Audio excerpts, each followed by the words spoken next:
తను ధర్మ కంకరాన్ని కట్టుకున్నాడు. వాళ్ళు అని తప్పుతలేరు, పలికి పంపుతలేరు, తనడైన వద్ద మారుతలేరు. సత్యవంతులు సావాల ధీరుడు పట్టణం లోపల ధర్మ దేవత 4 పాదాలను నాట్యమాడింది. 3 వర్షాలు కురుస్తున్నాయి. నేస్తమైన పంటలు పండినాయి. ధర్మాపురి పట్టణంలో వాళ్ళ చరిత్ర అక్కడ ఉన్నది. ధర్మాపురి పట్టణంలో వాళ్ళ కథ ఉన్నది. బంగారు దివారి మెత్తల మీద ఎప్పుడు శంకరుడు వండుకున్నాడు. కాదు రెక్కలు పార్వతమ్మ వద్దుతున్నది. శంకరునికి నిద్ర పడతలేదు. పార్వతికి అప్పుడు అంటున్నది, నాదా నువ్వు నిద్రపోతలేవు, నన్ను మోరిస్తలేవు. మనకన్నా ఒక్క మాట చెప్తున్న విన ఉన్నది. తండ్రి శంకర దాతవు నేను మాతను, మనకు 10 రథల కథ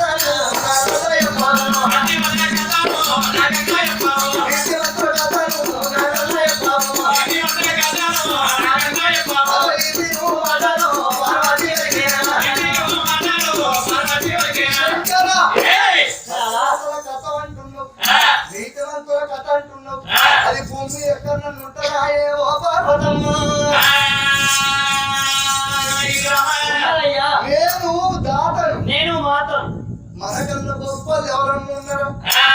ఉన్నారుగా, ఉన్నారు. ఉన్నారులో తప్పుడు ఏరు మంచిగా నువ్వు నీ భరించదు. చూసినావా? దేవుని కన్నా గొప్ప ఎవరు లేరు.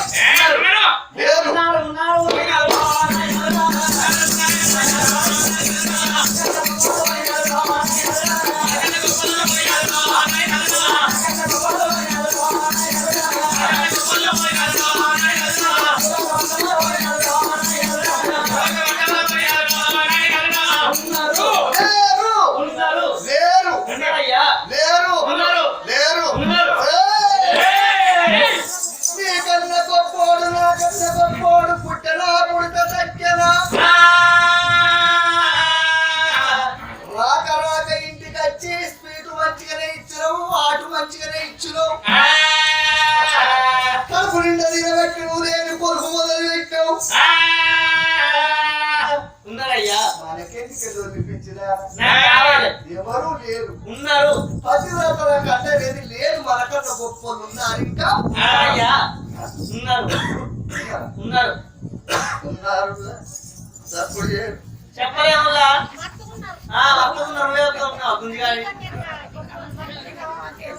నువ్వు అవబాధ్య ఉన్నట్టున్నావు. నువ్వు అవబాధ్య అయిపోయాక నా పార్టీ పుట్టు పార్టీ ఉంది.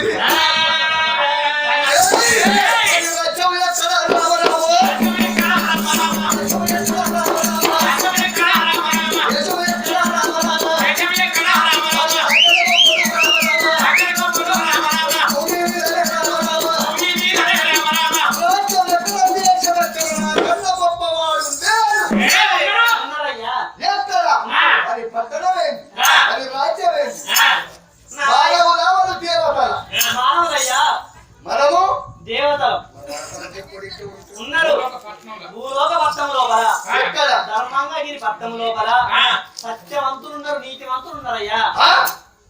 వాళ్ళు మానవుల దేవతలు. మానవులు మనుషులే. వాళ్ళు సత్యవంతులు అవుతారు. ఉన్నారయ్యా. ధర్మాపురి పట్టమైనటువంటి వాడు సత్యవర్మరాజు. అతని ధర్మపతి సత్యవతి. ఒక్కడే కొడుకు, 10 మంది కొడుకులు లేరు, 10 మంది బిడ్డలు లేరు. కొడుకు బలిభూషణుడు వాళ్ళు అని తప్పరన్నది ఆ పార్వతమ్మ. మానవుల లెక్కెంత, మానవుల విషయాలెంత. 5 రూపాయలు ఇట్ట చేతులు పెట్టిందనుకో పొద్దు మూకలను కలర్వ ఎవద్దారా ఆడతారు. వాళ్ళ లెక్కెంత అనుకునేవా పార్వతి?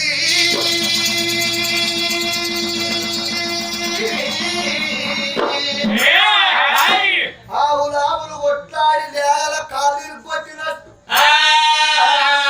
ఏదో ఉగాది పండుగని తెప్పించుకున్నాం, తిన్నా, పొడిచెపు వాడుకున్నా. నేను హిమాలయ పర్వతాల కొండకెళ్ళిపోతా. సంసారం గురించి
సత్యవంతులు నీతివంతులు ఉన్నారు.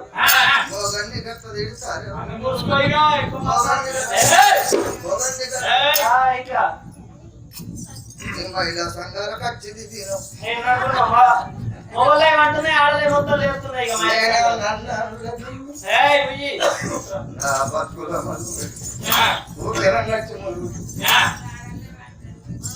ఏమంటావు నాయన?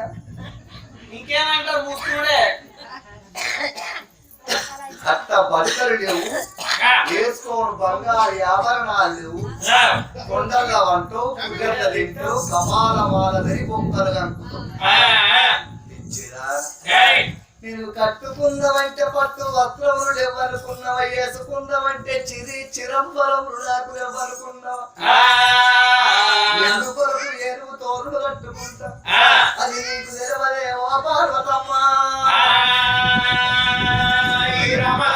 ఒకప్పుడు లోకాల శంకరుడు హిమాలయ పర్వతాల కొండల్లో ఇక్కడే తపస్సు పట్టింది. పార్వతమ్మ ఇక మాత్రం తల్లి ఏం చేసింది, చున్ని పిండిని తీసి కచ్చింది, బొమ్మలు చేసింది, ఆయుష్ పోసి ఇంటి ముంగట కావలి పెట్టింది. కొడుక మగవాళ్ళు ఎవరున్నట్టు ఇంటదు రాని ఎక్కువ పంటువ కావలి పెట్టింది. పార్వతీదేవి ఇంటి లోపల జలకాలు ఆడుతున్నది.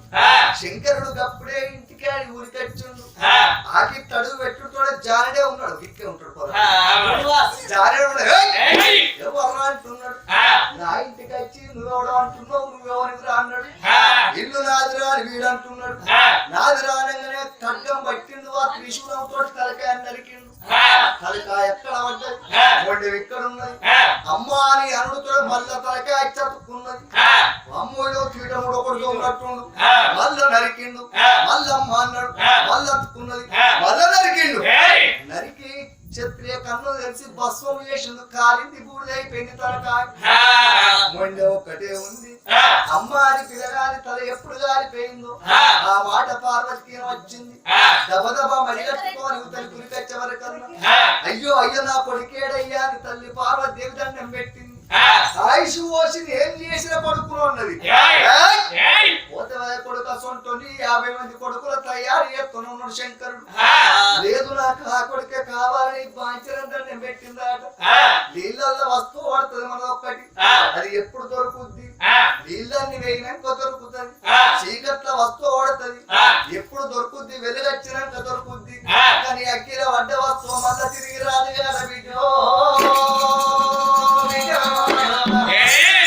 అది కాలిపోయింది వడ్డే అంటే ఊపుంటది పార్వతమ్మ.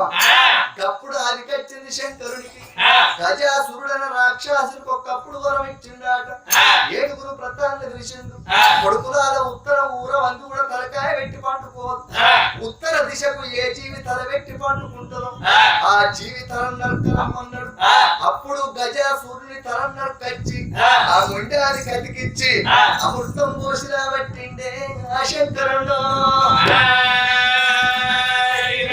ఇక పొలగాని ఇంత పొడుగు ఊగుతుంది తొండం. ఇక ఆ పిల్లగాని చెవులు ఎట్టున్నాయి. పార్వతమ్మకు చెరువుటానికి సాట్లు లేకుండా రాదు చెవులు. అయ్యా మరెక్కడికైతే వచ్చిందంటే ఇక్కడికి ప్రమాడైనని పార్వత అంటున్నది.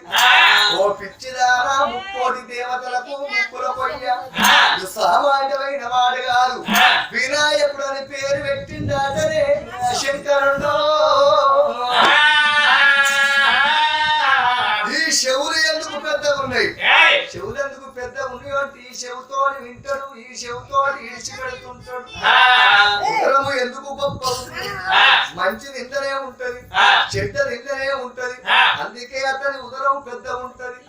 కళ్ళు ఇంత చిన్న ఉంటే ఎందుకు అంటే గరత్మంతుడు మీదికెళ్ళి పోతుంటాడు, దాని పానం ఎంత, దాని కన్ను చిన్న ఉంటది భూమి పైన ఏ జీవి చచ్చిపోయి పట్టాలకి దానికి ఏనుగంతగా పడుతుందట అందుకే ఏనుక్కు చిన్న కన్నుంటాయి అన్ని రకాల చెప్పిండు ముక్కోడి దేవతల కన్నా ముందు పూజ వినదే గణపతి అంటే సామాన్యుడు కాదు దేవి ఎందుకంటే గజాసురుడు అన్నడాట సామంగా ఎప్పటికీ నిన్ను అంటుకొని ఉంటా అన్నడాట అందుకే ఆ ఏనుగు తోళ్ళు ధరించిండు పార్వతి శంకరుడు ఉన్న కాడ ముంగట్టే వినాయకుడు ఉంటాడు అందరికి ఓ వాహనం అయితే ఆయన వాహనం వెనుక వాహనం ఆటనే నా తల్లులారా ఆ వెనుక వాహనము ఎందుకు కోరుకున్నాడు ఇలా గుర్రాన్ని వేసుకొని వస్తాం గుర్రాన్ని ఆకిత కట్టేయాలి మనం ఇంటుకోవాలి అవసరం బండి మీద వస్తాం బండి ఆకిత పెట్టాలి ఇంటుకోవాలి కారు మీద వస్తాం కారు ఆకి చూసుకోవాలి ఇంటుకోవాలి కానీ ఎలుకకు ఎక్కడ ఆకి చూసుకుంటే చక్కగా డైరెక్ట్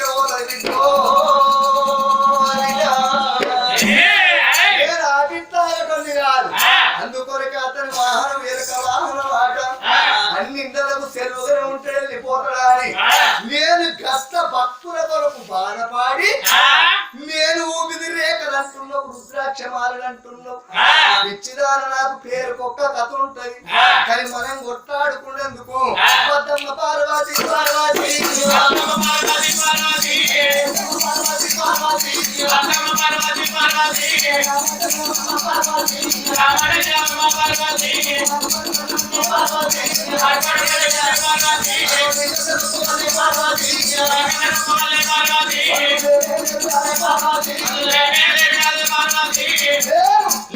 ఉన్నారు గప్పుడు పార్వతమ్మ అంటున్నది రంకు దండవడం పోతా పోతా అంటావు పోయి కండమంటావు నువ్వేమో దండమయ్యో లేకుడోనికి పోకడైతే రేసి పోసి పెట్టిందాట అల్లేము లేకుండా సంజలు పోసి చెల్లెను రూపాయి గీతలు ఎక్కువ ఓడి బియ్యానికి పొంగుడు ఎక్కువ కొంచెం పోరికి మాటలు ఎక్కువ ఏమి లేనోనికి దిద్దుడు ఎక్కువ రోగపోలికి గీకుడు ఎక్కువ ఆ విధముగా వద్దంటే వింటలేడే ఓ తల్లులారో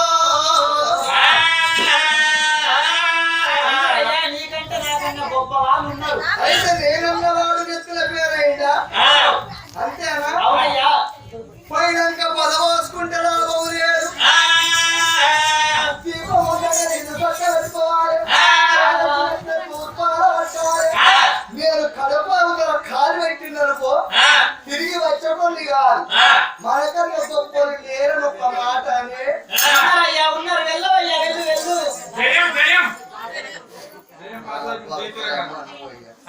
ఉన్నారా ఎవరు నాకన్నా ఉన్నారు దేవతల మానవులు మానవులు 5 రూపాయలు చేత ఆడతాడు మానవుడే